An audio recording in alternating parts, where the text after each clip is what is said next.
இந்தியாவின் number 1 masala brand ஆச்சி மசாலா வழங்கும் மணிச் செய்திகள். இணைந்து வழங்குபவர்கள் அரசன் சோப். ரொம்ப ரொம்ப நல்ல சோப்.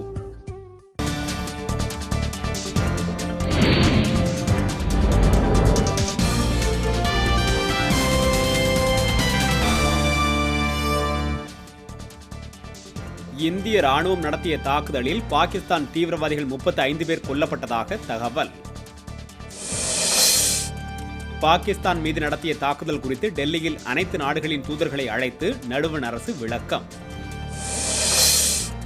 சென்னை தாம்பரத்தில் பட்டப்பகலில் தந்தை கண்முன்னே இளைஞர் வெட்டி படுகொலை, காவல்துறை விசாரணை.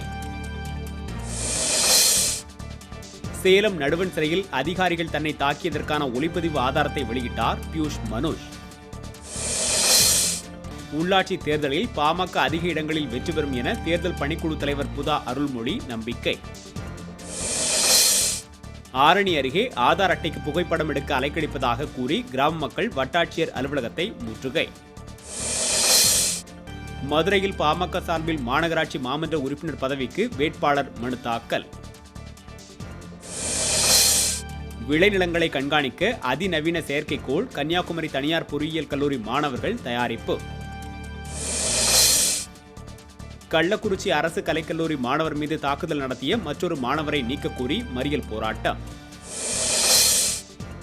நவராத்திரி விழாவையொட்டி நாமக்கல்லில் கொலு பொம்மைகள் விற்பனை அதிகரிப்பு. இந்தியாவின் நம்பர் 1 மசாலா பிராண்ட் ஆச்சி மசாலா வழங்கிய மணிச் செய்திகள். இணைந்து வழங்கியவர்கள் அரசன் சோப். ரொம்ப ரொம்ப நல்ல சோப்.